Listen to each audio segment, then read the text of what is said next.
La vie vous a abandonné, rien ne vous marche, vous échouez presque à tout. Vous vous sentez écrasé sous le poids des forces ténébreuses, de l'isolement, de la solitude et des soucis quotidiens. Vous n'avez pas la paix et la tranquillité. Vous avez besoin d'accompagnement pour atténuer vos souffrances, pour développer la force et la puissance qui vous habitent. Suivez tous les matins Maître Maoulian Justin Dongbaoundé, grand initié aux lois et secrets de la vie. Avec Maître Maoulian Justin Dongbaoundé, vous allez abandonner vos solutions individualistes, source de vos malheurs et de vos errements. Vous allez découvrir la pensée métaphysique, seul gage de notre sortie collective du gouffre. Vous allez retrouver le chemin du mieux-être et de la joie de vivre. Message du Maître, un espace commun aux bâtisseurs d'une vie heureuse sur la terre. Mesdames et messieurs, hommes et femmes qui peuplent la terre, mes frères et mes sœurs, bâtisseurs de tous horizons, à vos différents grades, degrés et qualités. Je voudrais prendre ici la parole pour exprimer à chacun et à tous ma profonde et sincère reconnaissance pour vos soutiens de tous les instants. Dans mon message de ce jour, nous allons encore une fois donner la parole à Jean Meslier pour qu'il nous présente en troisième partie la preuve qu'il a tirée des erreurs de la foi. Nous en avions parlé le 30 juin 2021 dans le message numéro 130 sous le titre que voici. Personne ne peut jurer de l'authenticité des textes fondamentaux du christianisme au regard des désaccords profonds de départ.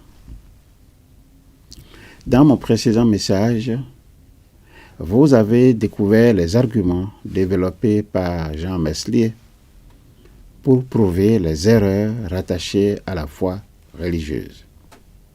Vous êtes, je l'espère, dans la recherche pour apporter les réponses à la question de savoir qui peut, mieux que Saint Jérôme, affirmer que les textes originaux du christianisme ont été corrompus et falsifiés.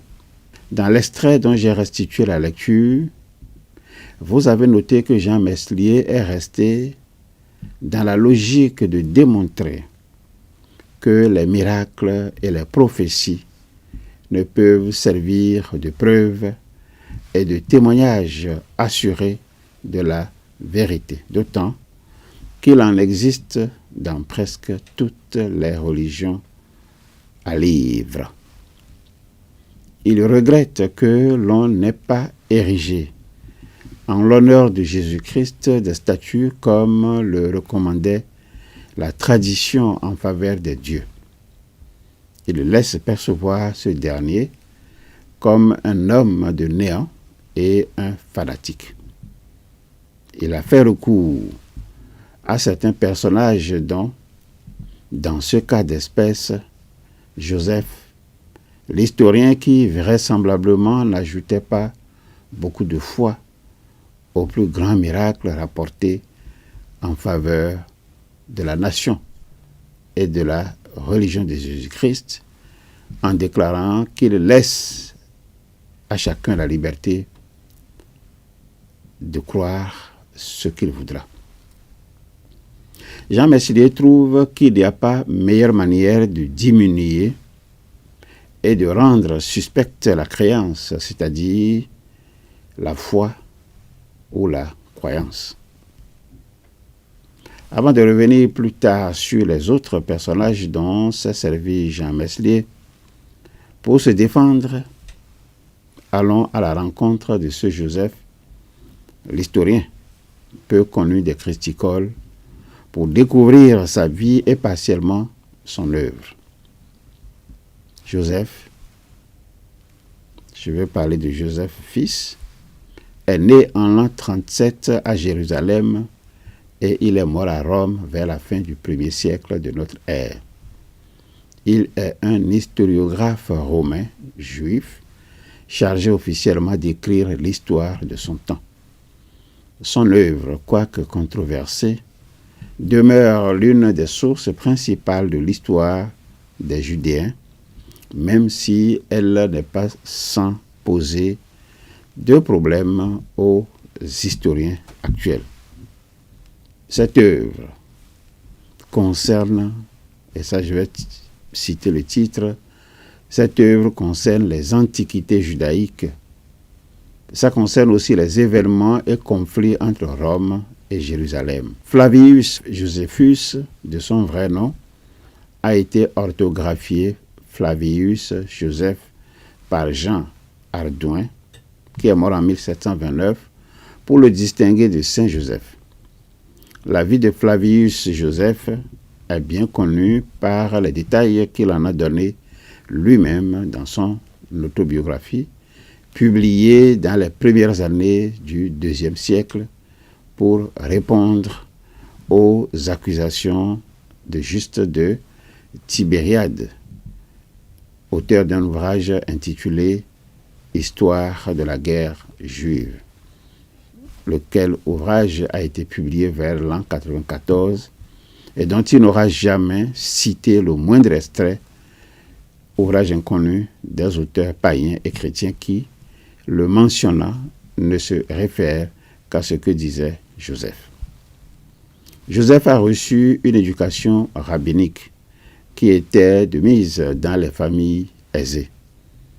Il a très bonne opinion de ses capacités intellectuelles, faisant état de sa réputation de mémoire et d'intelligence supérieure. Il raconte que vers sa 14e année, les grands prêtres et les notables de la cité venaient le voir pour apprendre de lui tel ou tel point particulier de la loi. Joseph indique aussi que lorsque il eut 13 ans, ayant le désir d'apprendre les diverses opinions des pharisiens, des sadducéens et des esséniens, qui d'après lui formaient l'essentiel des sectes juives, il s'instruisit de toutes et en fit l'épreuve avec beaucoup de travail et d'austérité, afin que les connaissant toutes, il puisse s'attacher à celle qui lui paraîtrait la meilleure. Entre l'an 63 et l'an 64, il est envoyé à Rome et négocié avec succès auprès de Popée, l'épouse de l'empereur Néron, la libération de prêtres mis en accusation et emprisonnés par le procurateur de Judée, Antonius Félix. Revenu à Jérusalem, après le début des hostilités en l'an 66, il est nommé commandant militaire de Galilée par les autorités dès le début de la révolte contre les Romains. Il prend une part active à la première guerre judéo-romaine, au cours de laquelle son commandement a eu du mal à s'imposer en concurrence avec d'autres responsables régionaux de la même révolte, tels que Jean de Gichala et Juste de Tibériade. Ceux-ci, ainsi que Jésus, fils de Saphias, le soupçonnent de jouer un double jeu et l'accusent de trahison. Ils parviennent à obtenir sa destitution. Mais Joseph, en faisant jouer d'autres influences à Jérusalem, se maintient quand même à son poste. Que sont devenus la conservation et la transmission de toute l'œuvre de Flavius Joseph?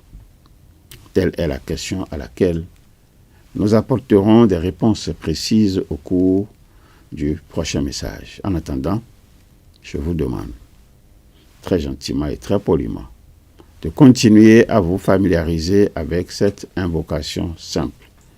Invocation que je vous propose à répéter chaque matin, 5 heures de préférence et à intervalles réguliers de 2 heures jusqu'à 21 heures.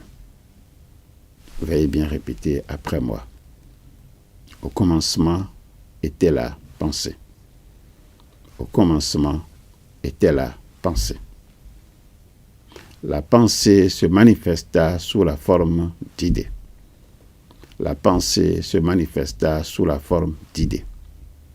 L'idée prend corps dans notre conscience et se traduit par la parole, le geste ou l'écriture. L'idée prend corps dans notre conscience et se traduit par la parole, le geste ou l'écriture. Cette parole projetée sur la matière devient notre action. Cette parole projetée sur la matière devient notre action. Je suis donc pensée, parole et action. Je suis donc pensée, parole et action. Alors, si regarder en arrière vous cause du chagrin et regarder en avant vous inspire de la crainte, je vous suggère tout simplement de regarder tout près de vous, à côté de vous. J'y suis. Je, c'est l'ISEP. L'ISEP pour vous accompagner dans vos désirs respectifs, d'apprendre à capitaliser ce qui vous permet de vous éloigner des systèmes d'endoctrinement et de falsification de la vérité. L'ISEP pour vous accompagner dans vos désirs respectifs, d'apprendre à assurer à travers vos comités de défense de la vie, apprendre à assurer la promotion de la pensée métaphysique qui, aujourd'hui, est l'alternative crédible pour fonder, comme le disait le pape Jean-Paul II, pour fonder le concept de la dignité humaine et bâtir une vie heureuse sur la terre.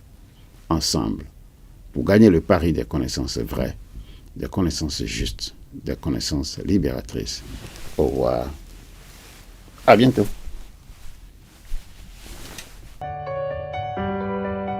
La vie vous a abandonné, rien ne vous marche, vous échouez presque à tout.